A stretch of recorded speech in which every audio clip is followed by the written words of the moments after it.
I'm back. Here are my hands on the green cutting board under blue and red light. First of all, I want to thank everybody for subscribing to my channel and all those views. I got 15,000 views on that video. It's all on the back of that one video with the 3 trying Hornby tank engines, and I really appreciate it. And that makes me feel even worse because I'm a terrible YouTuber. I don't post regularly, and I don't post often enough. So I appreciate it, and I want to thank everybody. I want to thank those, I got 90 subscribers now as of today. That's pretty good. A lot more than I thought I would get. And I mean, to be honest, I thought we'd get about 200 views. So yeah, basically this is an apology for not doing that. And I just want to say that, it is kind of hard to do, as I think anyone who's done a YouTube channel. My problem is complicated by the fact that I work in corporate video and I do a lot of editing and screen capture stuff. And so at the end of the day, I don't really want to have to sit down and edit videos for YouTube. I just need to get away from the screen. The other complicating factor this past fall is that we're doing some work around the house. Meaning I am doing the work around the house. We replaced the treads and risers to our stairs. The stairs are 100 years old, and it was quite a messy job. And the house is still pretty mucked up because I haven't finished drywalling underneath the stairs, which is a major storage space in the house. So where I am recording right now, there's a lot of stuff behind me that doesn't belong here. Anyways, so we're gonna do a video. I'm gonna get the normal lights-ish on, and I'll just do a little catch-up on the channel. Oh, I hate that expression, on the channel. I'm just do a little catch-up, show you what kind of things I have in the future. We're gonna do a little unboxing, and we're gonna run some trains. Not what you would expect, and it's actually not gonna be that good. Anyway, so here we go. Get that straight. Haha. Now, back in March, was it? And you can see the video up here.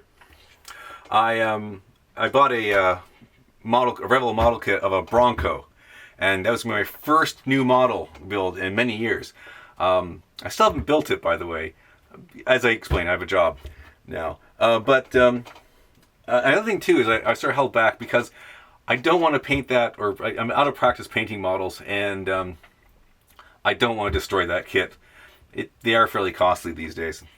So I just happened to come across this one when I was digging around for trains. It's a old Airfix Ferry Battle 1/72 scale, and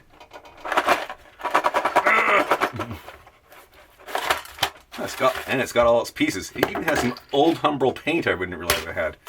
However, I'm going to do that one. I was hoping to do it during the Christmas to New Year's break, but well, it's kind of busy. I'm still doing the stairs, but also it's always busy at Christmas, right? You go off and you meet people, you go out and do things.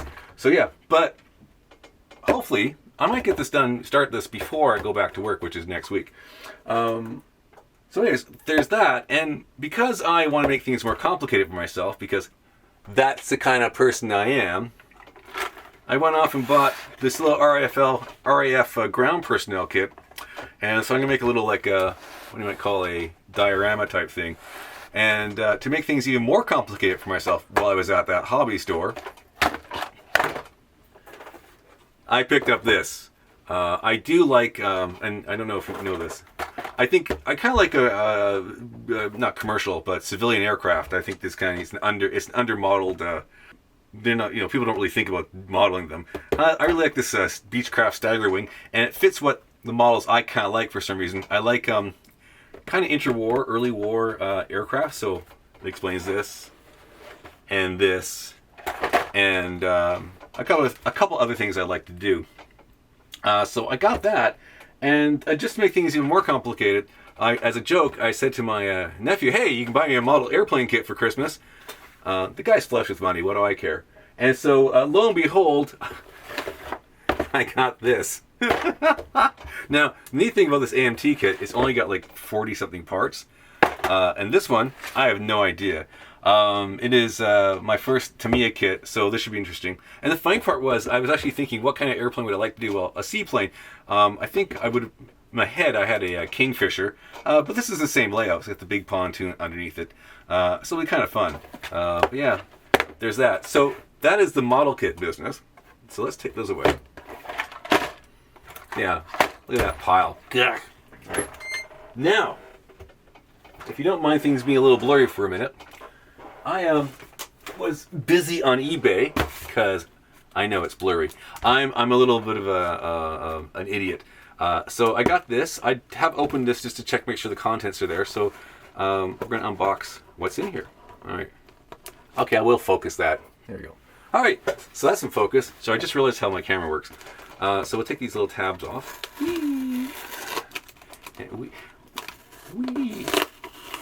Cool. It's funny, this came from like a Washington State, but it ended up going to Burlington, some sort of postage station in the Burlington, Ontario, and on the North Service Road.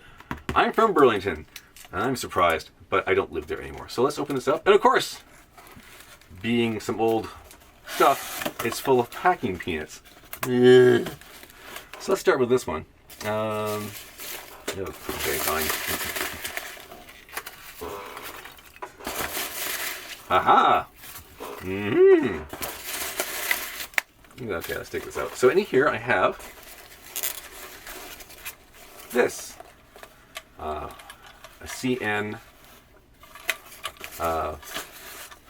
What is this? Refrigerator car. Can I say refrigerator? We'll take that out and get a closer look.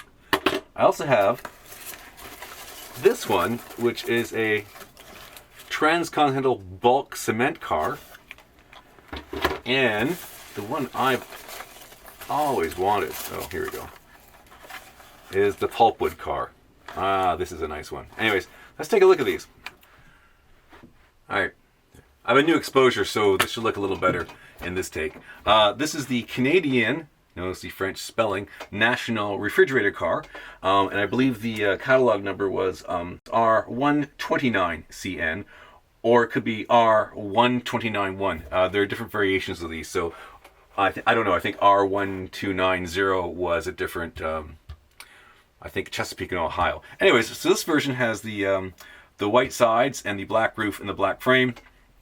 There's actually the silver version, which is was more prototypical, but they seem to make a whole bunch of different versions of the Canadian National and also the CNO one with this color variation in it. In fact, I'm actually really pleased with this one. It's a little dirty, but it's in really good shape, and it still has the little ladders on it. There's one there, and here, and here, and look at that.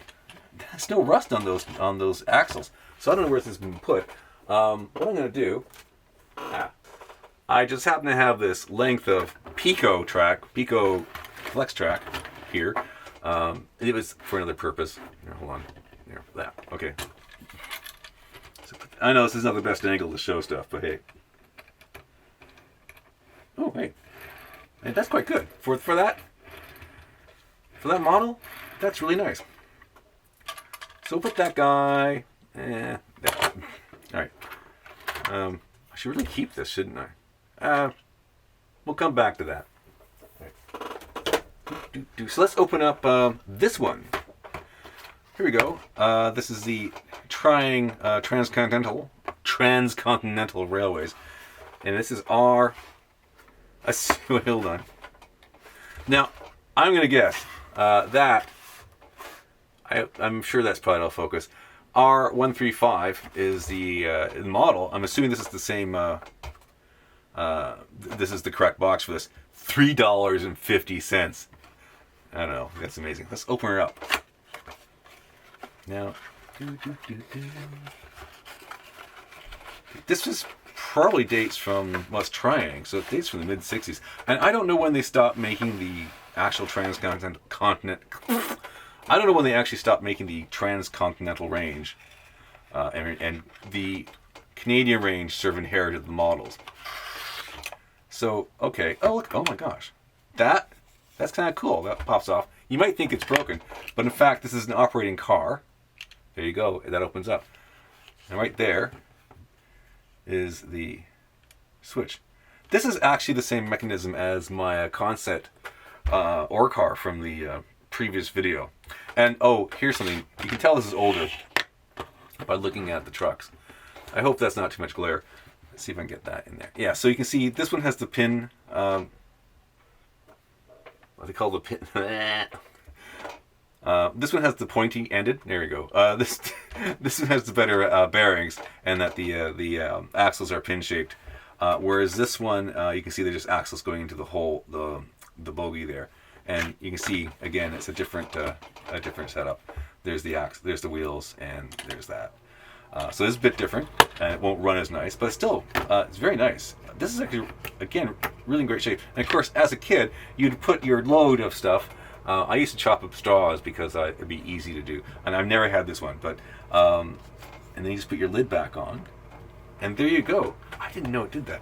The unfortunate thing is that when they start making the Canadian versions of these, so they had this one and a hopper.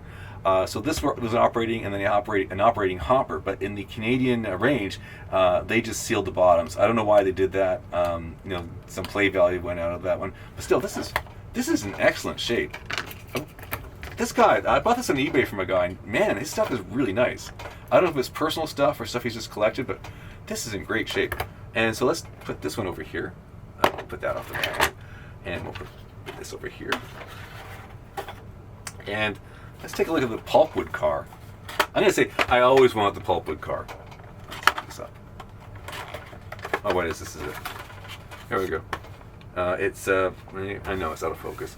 R2350 Wagon à bois de pulp, or pulpwood car. And this is Hornby Railway, so this is the later version. Alright, I should really look this up in the catalog. So yeah, this is probably around, I don't know, 71, 72, maybe even 73. 73 was the last year I think they sold them here. And then the whole thing went kapoots. So yeah, there it is. Again, this is in great shape. This is almost like mint in box. Again, we have that. Like this is never been played with. Like look at that.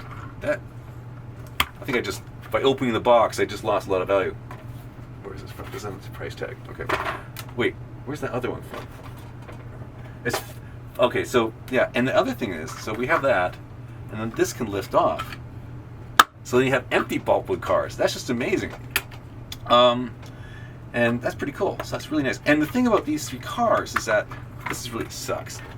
Put that there. Actually, we'll put this one. Yeah. So what caught my eye was the pulpwood car, and I'll go back to this in a second. Saw this, and then I saw this one, and then I didn't. And then I saw Then I saw this one, but I wasn't interested in this one. He actually was selling the Triang Hornby. What was it called? The newsprint car, and that was R1350. And that has this crazy livery where it's like it has names of newspapers on the side, and you'd think it wasn't real, but it was. Now, granted, it was all white; it's a little bit different, but they really did produce a car or paint a car up like that. And those things, I mean, he sold his for $25 Canadian, and I see those things going for like $100 or a piece of junk. So yeah, so what did I do? Well, I saw these three cars, and I thought, you know what, I gotta think about this. And so I waited till the next morning, and the next morning I log on, and I'm out by 2 hours, and the newsprint car is gone. Anyways, he did have these. These are sold too, but he actually has multiple versions of these. So these are in great shape. So yeah, that's too bad. I should look him up again and see what he's got. Anyways, and one final note about the pulpwood car. When I was a kid, I always wanted a bunch of these because I had imagined. Because I'm in Canada. Canada is known for wood, and I don't really care if it's pulpwood or whatever. And I really, really wanted to have a train. As a kid, you want everything in the catalog, but I'd love to have a train and maybe like, I don't know, 5, 6, 7, 8, 10 of these being pulled by this. Can you imagine that? This is the, well, it's kind of the that's kind of really dusty, isn't it? It's the Transcontinental Pacific, but this is the later version. And this is sort of sold as a CP version, but they only actually had a CP version for 1969, and then they replaced the this Canadian Pacific style tender with the Gresley tender because it has a chug chug noise in it. And I'd love to demonstrate this. I'd love to do a demonstration of this pulling these cars, but unfortunately, when I pulled it out and I removed the motor, the spring and it's also connected that held the brushes in was broken, so I've got to replace those.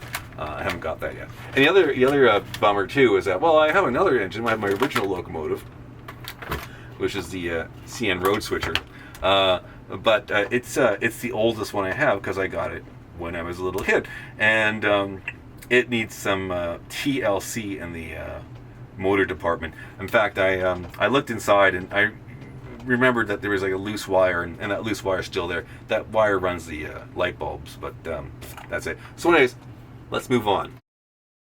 Okay, before I move on, I just want to say one thing about this.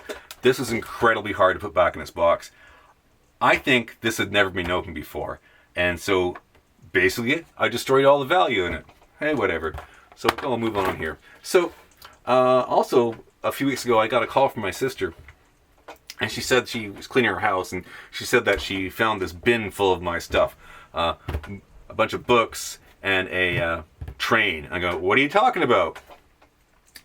Turns out it was stuff that I'd given my nephew, and who apparently A, never read the books, and B, didn't play with the train.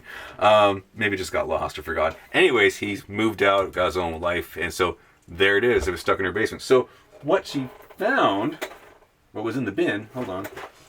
So what was in the bin was this N gauge, and it is from Model Power, so that's a blast from the past, and it's Shifty Sam. And so we have the local and 2 cars and a caboose. So let's open it up. Boop. So yeah, so here we have the locomotive, a little 060 tank, this nice Exxon tanker, kind of an old school tanker, this hopper car, and ATSF caboose. We got your transformer. There are 2 pieces of straight track in here, and enough here to make a circular track to make the loop. Also, just for kicks, I thought, well, what else is in here? I take this out. Oh, look. Hold on, go over here. Well, I guess it's is that a reefer or a box car? I'll call it a box car. That guy, and 4 more pieces of track. Here's that, and take that out, and whatever, and some track joiners. But also in the corner, oh, what's that? Is this? Here, I'll put this on here.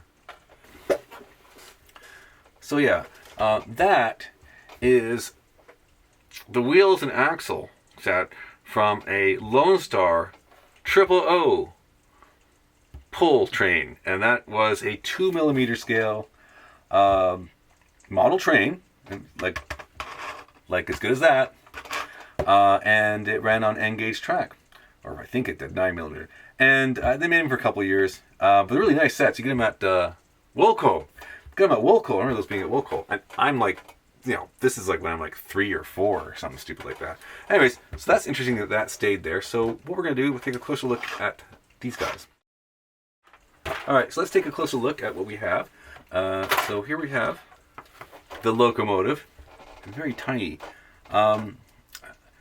and yeah, it's really small. And if I take that off, I discovered that, oops, so that's a weight, which goes like that.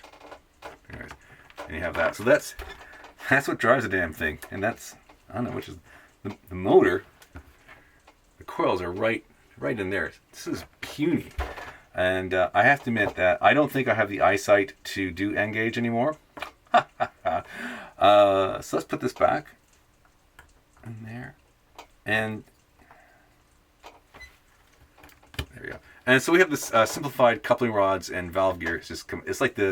It's even simpler than the Hornby Great Western 101, where we just have the slide rod going down here to connector, and that's it. But all 6 wheels are driven. There's some very tiny gears in there.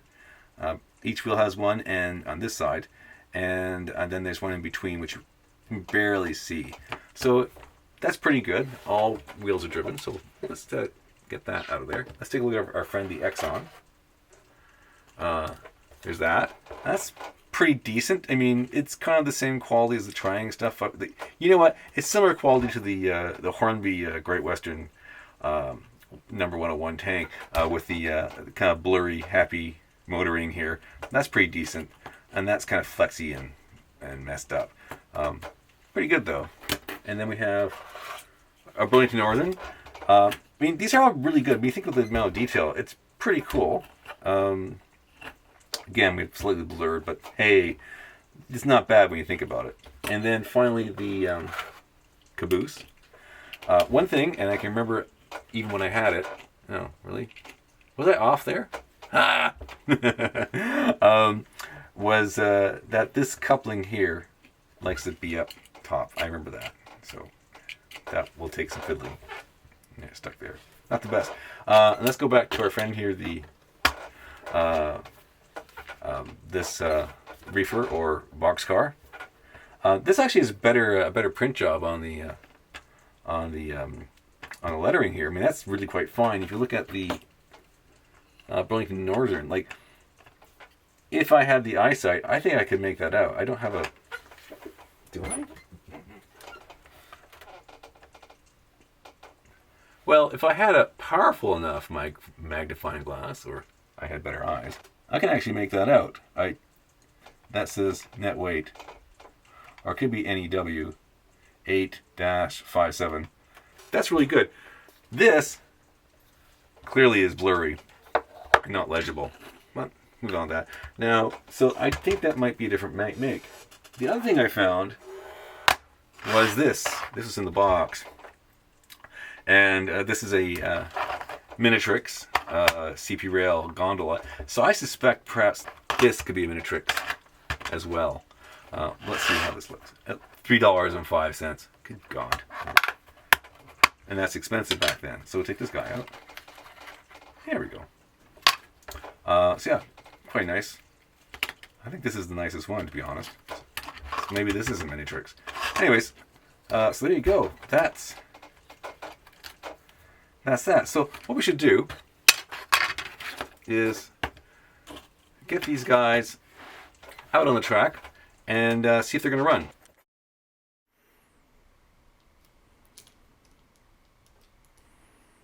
It was only when I started editing that I noticed the missing chimney.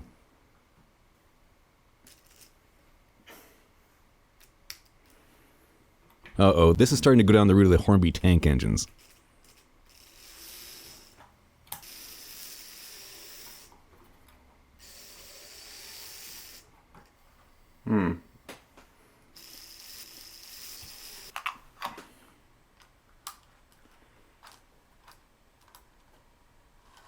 The wheels of one of the trucks on this are kind of stiff, and in fact, I kind of remember this from the last time you used it 30 years ago. That's okay now. So I decided to go without the reefer for the time being.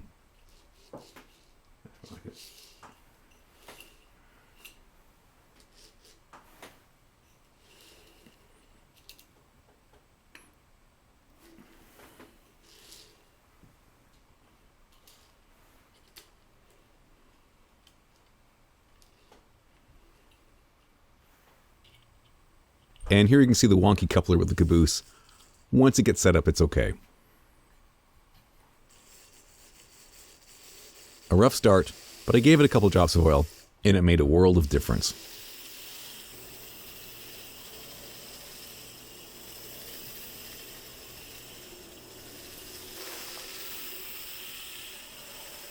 This is a bit harder to film than HO. Not enough light and a shallow depth of field.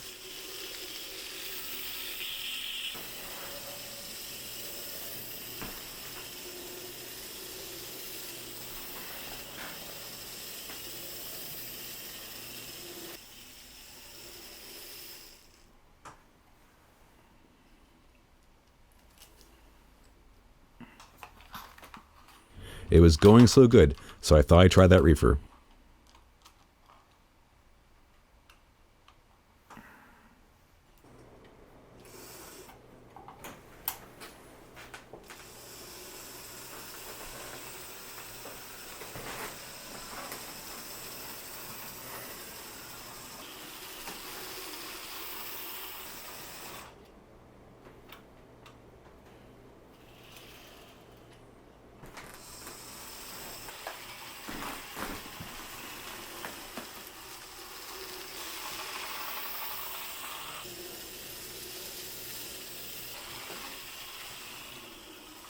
And then this happened. So we're back to the open cars.